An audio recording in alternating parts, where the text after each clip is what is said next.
미국에서 발생한 광우병은 우리 국민들의 건강에 전혀 위험이 없다고 발표했습니다. 올 1분기 경제 성장률이 2년 반 만에 가장 낮은 것으로 나타났습니다. 핵가족 형태가 점차 해체되면서 올해부터 1인 가구 비중이 커질 전망입니다. 정부가 국내로 복귀하는 유턴 기업에 대한 지원을 대폭 확대합니다. 시청자 여러분 안녕하십니까? 센 경제 현장의 최은정입니다. 오늘 코스피 지수가 소폭 상승 마감을 했는데요. 자세한 마감 시황 살펴봅니다. 오늘은 김종성 기자를 연결해 봅니다. 안녕하세요. 안녕하세요. 예, 코스피 지수가 외국인들의 매수세에 힘입어서 엿새 만에 소폭 상승을 했습니다. 마감 시황 자세히 봐주십시오. 네, 오늘 코스피 지수는 전날보다 2.06포인트, 0.10% 오른 1964.04로 장을 마감했습니다.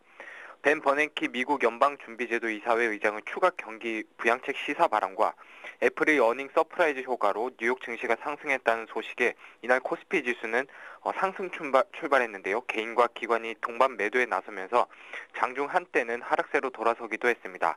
그러나 2주 넘게 매도 기조로 이어오던 외국인이 모처럼 대형주를 중심으로 1,700억 원 넘게 순매수에 나서며 막판 뒷심을 발휘해 지수를 끌어올렸습니다. 이날 외국인은 768억 원 매수일을 보였지만 반면 개인과 기관은 각각 1,923억 원, 883억 원 순매도했습니다. 업종별로는 의료정밀이 4.07% 크게 올랐고 전기전자, 음식료품 등이 올랐습니다. 반면 증권, 통신업, 철강금속 등은 약세를 보였습니다. 시가총액 상위 종목 중에는 삼성전자가 2.68% 오르며 사상 최고가를 다시 한번 경신했고 현대차는 해외 판매 호조로 사상 최대 실적을 기록했다는 소식에 1.75% 상승했습니다. 반면 현대중공업이 3.49% 내리며 엿새째 약세를 보였고 신한지주, KB금융, 포스코 등도 하락했습니다. 예, 자 디스플레이 반도체 열처리 장비 업체죠. 비아트론의 일반인 대상 공모 청약이 있었는데 3조 원이 넘는 돈이 몰렸다고 합니다. 청약 증거금 기준으로는 올해 기업 공개 기업 중에 최대 규모라고 하는데요. 봐주십시오. 네, 그렇습니다. 비아트론의 기업 공개 주관사인 한국투자증권에 따르면 오늘 일반 공모 청약 마지막 날이었는데요. 이날 오늘 최종 경쟁률이 833.5대 1에 달했습니다.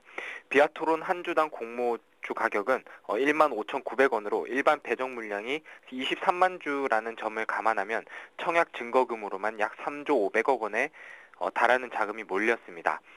이는 코오롱 머티리얼의 3조 91억 원을 넘어서 올 들어 최고 수치입니다. 비아트론의 흥행은 이미 예고된 것으로 볼 수 있는데요. 이달 중순에 실시했던 기관 투자자 대상 청약에서도 기업 공개 역대 최다 기관인 428개 기관이 참여해 383.3대 1의 경쟁률을 기록하기도 했습니다. 이 같은 관심에 힘입어 비아트론의 공모가는 희망 공모가 밴드인 12,900원에서 14,600원 보다 높은 선에서 정해졌습니다. 청약 경쟁률이 세 자릿수를 넘어서면서 장외 매매 가격도 크게 올랐는데요. 장외시장 주식 거래 사이트인 프리스탁에 따르면 비아트론은 연초에 비해 60% 가까이 상승했고 오늘도 전날보다 850원 오른 24,100원 선에서 매매가가 형성됐습니다. 비아트론의 IPO 주관사를 맡은 한국투자증권은 공모주 청약 시 보통 우대 고객에게 2만 주, 3개월 평균 잔고 2천만 원 이상인 일반 고객에게 1만 주, 이외 기타 고객에게는 5천 주 정도로 청약 기회를 제공하고 있는데요. 이에 따라 5천 주만 청약할 수 있는 일부 개인들은 가족들의 계좌까지 총동원해서 청약 물량을 늘리기도 했습니다. 일부 증권사에선 장외 물량을 확보해서 공모가보다 높은 가격에 판매하기도 했습니다. 예. 중국계 상장사인 연합과기가 결국 회계 문제로 상장 폐지가 될 전망이라고 합니다. 중국 고섬 이후 또다시 외국 기업의 회계 투명성 논란일 수 있겠군요. 네, 그렇습니다. 연합과기공고유한공사는 오늘 외부 감사인의 감사 보고서와 관련해 의견 거절을 받았다고 공시했습니다. 연합과기는 이에 따라 다음 달 8일까지 상장 폐지 이의신청을 하지 않으면 곧바로 상장 폐지 절차에 들어가게 됩니다. 연합과기는 외부 감사인의 감사 결과에 따라 수정된 실적을 보면 지난해 437억 원의 영업 손실을 본 것으로 드러났는데요. 연합과기는 당초 21억 원의 영업이익을 거뒀다고 밝혔지만 적자 전환 사실을 감춘 것입니다. 한국거래소는 이날 오전 연합과기의 외부 회계감사인의 감사의견 비적정설과 관련해 조회 공시를 요구하고 매매 거래를 정지시켰습니다. 지난 2008년 12월 유가증권 시장에 상장한 연합과기는 회계 리스크로 두 번이나 상장 폐지 위기에 몰린 뒤 이번엔 결국 퇴출될 것으로 보입니다. 지난 2009년 4월 자회사와의 매출 거래 실제성 등으로 인해 매매 거래가 정지된 바 있고 이후 감사 의견 한정으로 상장 폐지를 모면한 바 있습니다. 또 이듬해 4월에도 감사 의견 비적정설이 돌면서 매매 거래가 정지됐지만 결국 감사 의견 적정을 받으며 거래가 재개됐었습니다. 거래소는 연합과기 이의 신청이 없으면 곧바로 정리매매 절차 등으로 상장 폐지를 진행할 계획입니다. 예, 오늘 증시 관련 소식은 증권부의 김종성 기자에게 들어봤습니다. 고맙습니다. 고맙습니다.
오늘의 주요 뉴스를 전해드립니다.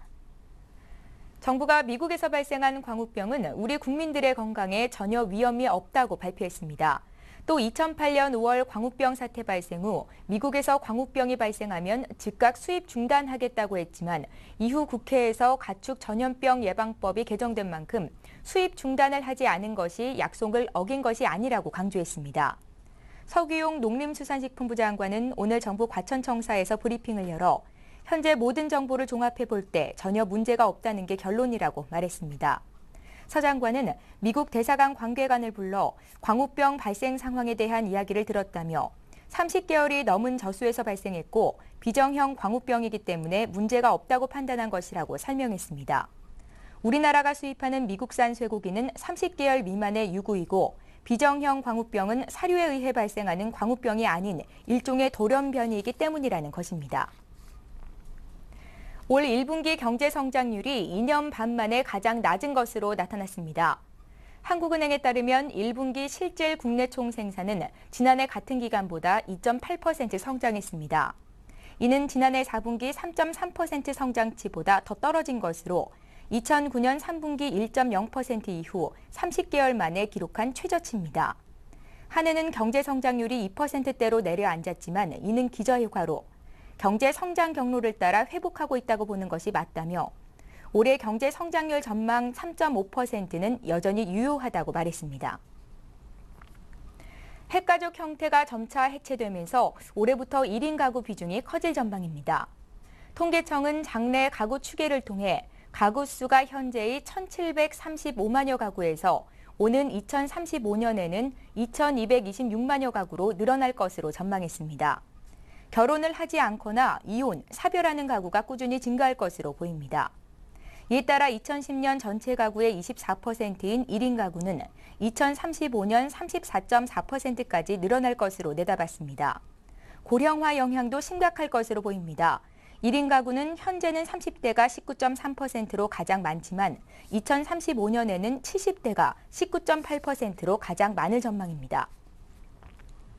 정부가 국내로 복귀하는 유턴 기업에 대한 지원을 대폭 확대합니다. 정부는 오늘 청와대에서 이명박 대통령 주재로 열린 비상경제대책회의에서 FTA 체결국 수출 시 관세 혜택을 노리고 한국 복귀를 꾀하는 기업을 적극 유치하기로 했습니다. 우선 정부 지원을 받을 수 있는 대상을 완전 철수 기업에서 단계 이전, 부분 복귀하는 기업으로 확대했습니다. 또 산업단지 입주 우선권과 전용 용지, 수출 신용 보증 한도, 보증료 우대 등의 혜택을 받도록 했습니다. 특히 비수도권으로 복귀하는 기업에는 생산설비 국내 도입 시 관세, 소득세, 법인세를 감면하는 추가 혜택을 주고 시설 폐쇄 양도 유예 기간도 2년에서 4년으로 늘려주기로 했습니다. 최시중 전 방송통신위원장이 복합유통단지 인허가 비리 사건과 관련해 14시간 넘게 검찰 조사를 받고 오늘 새벽 귀가했습니다. 조사를 받고 나온 최 전 위원장은 청와대뿐 아니라 국민 모두에게 죄송하고 사죄하고 싶은 심경이라며 대통령께서 해야 할 과제들이 많이 있는데 짐이 또 하나 얹혔다고 생각하면 몸둘 바를 모르겠다고 말했습니다. 하지만 그가 받은 돈의 성격과 청탁 등에 대해서는 검찰에서 자세히 이야기했다며 즉답을 피했습니다. 서울시가 오는 6월 공유재산을 민간에 위탁관리합니다.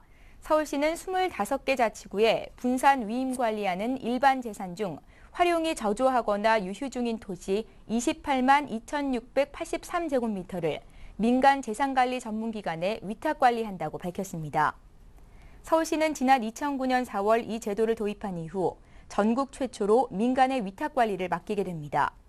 서울시는 이번 조치를 통해 그동안 활용 불가능한 상태로 방치되거나 무단 점유됐던 재산을 적극 발굴, 매각 임대함으로써 100억 원 이상의 수입이 발생할 것으로 예상하고 있습니다. 서울경제신문은 오늘 프라자 호텔에서 2012 창업 경영인 대상 시상식을 열었습니다.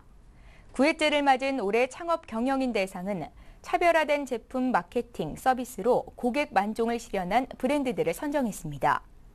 외식, 지역경제, 유통, 동반 성장 등 4개 분야에 걸쳐 엄격한 심사를 통해 성공 신화를 일군 브랜드들이 수상의 영예를 안았습니다.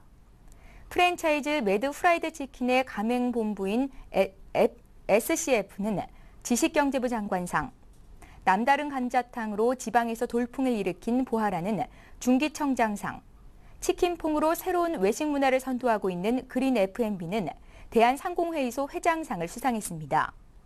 이 외에도 최근 해외 시장에 진출한 카페 베네, 새로운 치킨 문화 도입을 한 훌랄라 치킨, 슬로우 푸드 시장 확대에 기여한 맛깔 등은 지역경제, 유통, 동반성장 부문을 각각 수상했습니다. 올해는 공정거래위원회의 규제 강화로 그 어느 때보다 프랜차이즈 업계가 어려움을 겪었지만 이들은 톡톡 튀는 아이디어와 가맹점주들과의 신뢰를 바탕으로 창업시장에 활력을 불어넣었습니다. 특히 창업을 준비하는 베이비 부모들을 위해 매장 오픈부터 사후 관리까지 체계화된 시스템을 지원해 실패 확률을 줄이는 데 주력했습니다. 어제였죠. LG전자가 깜짝 실적을 발표했습니다. LG전자의 부활의 배경은 어디에 있는 건지 오늘 자세히 들어보겠습니다. 산업부의 임지훈 기자 연결합니다. 안녕하세요. 예, 안녕하십니까? 예, LG전자가 1, 4분기에 수익이 꽤 많이 개선이 됐다는데 어떤 내용입니까? 네, LG전자가 TV와 가전 등 프리미엄 제품의 판매 호조로 수익성이 크게 개선됐습니다. LG전자는 올 1, 4분기 매출 12조 2,279억 원, 영업이익 4,482억 원을 기록했는데요. 이 같은 실적은 지난해 같은 기간 대비 매출은 7% 줄었지만 영업이익은 243% 늘어난 것입니다.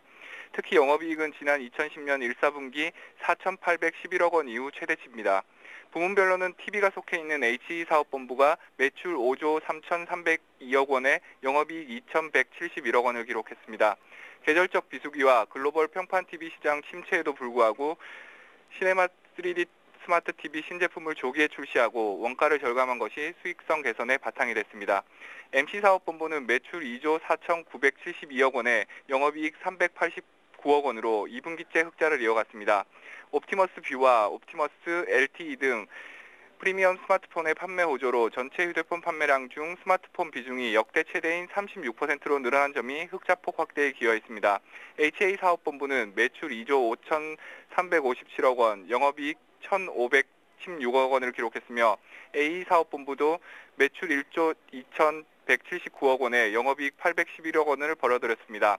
HA사업본부는 870리터 양문형 냉장고와 19kg 건조 겸용 드럼 세탁기 등 프리미엄 가전 판매 호조에 힘입어 영업이익이 전년 동기보다 49% 증가했습니다. 예, LG전자가 이 같은 호실적을 발표하게 된 배경은 어디에 있겠습니까? LG전자가 시장 기대치를 뛰어넘는 깜짝 실적을 내놓을 수 있었던 배경에는 TV를 앞세운 HE 사업본부의 실적 개선과 HA 사업본부의 실적 호전 때문으로 풀이됩니다. 또 스마트폰의 판매 증가로 인한 MC 사업본부의 선전도 실적 개선에 힘을 실은 것으로 분석됩니다. 우선 HE 사업본부는 시네마 3D 스마트 TV 등 신모델 판매 확대가 수익성 개선에 견인차 역할을 톡톡히 해냈다는 평가입니다. 실제 HE 사업본부의 지난 1사분기 영업이익은 2,171억 원으로 LG전자 전체 영업이익 4,482억 원의 절반에 가까운 규모입니다. HE 사업본부의 영업이익률이 10분기 만에 최대치를 기록한 점도 눈여겨볼 만합니다. HE 사업본부의 지난 1사분기 영업이익률은 4.1%로 지난 2009년 3, 4분기 4.6% 이후 최대치를 기록했습니다.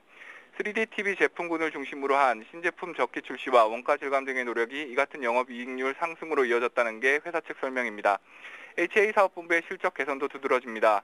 1사분기의 HA 사업본부 매출액은 2조 5,357억 원, 영업이익은 1,516억 원에 달했습니다. 양문형 냉장고와 드럼 세탁기 등 프리미엄 가전 제품의 판매 증가로 인해 영업이익은 전년 동기 대비 48.5% 상승했습니다. 휴대폰과 통신장비의 MC 부문의 매출액은 전년 동기 대비 14.2% 감소했지만 영업이익률은 마이너스 성장해서 플러스로 돌아섰습니다.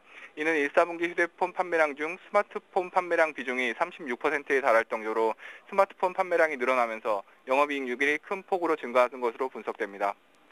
LG전자 앞으로의 전망은 어떻습니까? 우선 LG전자는 낙관도 비관도 하지 않고 신중한 입장을 견지하고 있습니다. LG전자의 최고 재무 책임자인 정도현 부사장은 지난 25일 여의도 트윈타워에서 열린 1사분기 실적 발표회에서 2사분기 매출은 전분기보다 소폭 성장할 것으로 예상된다며 하지만 손익은 1분기와 비슷하거나 다소 하락할 것이라고 전망했습니다. 이어 그는 1사분기부터 출시한 신제품의 매출이 본격적으로 확대되겠지만 이에 따라 마케팅 비용도 증가할 것으로 예상되기 때문이라고 설명했습니다. 전문가들은 LG전자의 실적을 내다보기 위해서는 스마트폰의 성과에 초점을 맞출 필요가 있다고 지적합니다. 김지산 키움닷컴 증권연구원은 TV가 역대 최고 수준의 경쟁력을 보여주고 있어 생활 가전의 수익성도 동시에 회복되고 있지만 스마트폰 역시 2사분기부터 출하량이 늘어나면서 수익성 개선에 보탬이 될 것이라고 말했습니다. 업계에서는 LG전자가 실적 개선을 이어가기 위해서는 지분법 평가 이익 대상인 계열사들의 실적 개선이 뒤따라야 한다는 지적도 제기되고 있습니다. 지난 1사분기의 LG전자 실적에서는 지분법 평가 이익이 전체 746억 원에 달했지만 LG 디스플레이의 경우 558억 원의 손실을 기록했기 때문입니다. LG 디스플레이는 6분기 연속 적자 끝에 중국 LCD 공장 착공 문제, 삼성 모바일 디스플레이와의 기술 유출 문제 등으로 실적 호전에 전기를 마련하기 쉽지 않다는 게 업계의 시각입니다. 앞서 LG 디스플레이는 지난 24일 발표한 실적에서 1,782억 원 규모의 영업 손실을 기록했습니다. 누적 적자 규모만도 모두 1조 4,895억 원에 달하는 규모입니다. 예, LG전자의 실적 발표 내용과 앞으로의 전망에 대해 들어봤습니다. 산업부의 임지훈 기자였습니다. 고맙습니다. 감사합니다.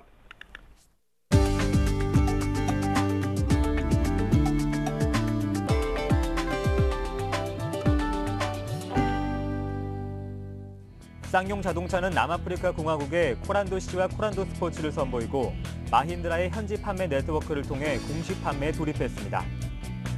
이번 남아공 시장 진출은 마힌드라와의 M&A 후 지난해 9월 확정한 중장기 발전 전략에 따른 것입니다. 마힌드라 남아공 지사는 쌍용차 전담 직원을 추가로 채용하고 47개 딜러십 중 19곳을 쌍용차 전문 딜러십으로 재단장했으며 올해 말에 30개까지 확대할 예정입니다. 회사 측은 올해 1000대를 시작으로 오는 2016년까지 판매 규모를 10,000대 수준까지 확대할 계획입니다. 한국GM은 5월과 6월 2달 동안 차량 무상 점검과 수리비 할인 서비스를 실시합니다. 행사 기간 중 한국GM 서비스 네트워크에 차량을 접수한 고객 중 추첨을 통해 100명에게는 100만 원 상당의 종합병원 건강검진권을, 1000명에게는 30만 원 상당의 주유권을 증정합니다. LG유플러스는 5월 한 달간 상담사가 기기 변경을 원하는 이용자를 직접 찾아가 개통해주고 요금 설계 및 애플리케이션을 추천해주는 서비스를 실시합니다. 기기 변경 전담 고객센터에 연락해 방문 날짜와 장소를 정하면 서비스를 받을 수 있습니다. 대우 일렉트로닉스가 벽걸이 드럼 세탁기 미니를 출시했습니다. 미니의 용량은 3kg으로 세계 최소형이며 크기는 기존 15kg 드럼 세탁기의 6분의 1에 불과합니다. 신제품은 화이트와 핑크 두 가지 모델로 판매되며 가격은 고급형 49만 9천 원, 일반형은 44만 9천 원입니다. 예, 오늘 생 경제 현장은 여기까지입니다. 저희는 내일 이 시간에 다시 찾아뵙겠습니다. 고맙습니다.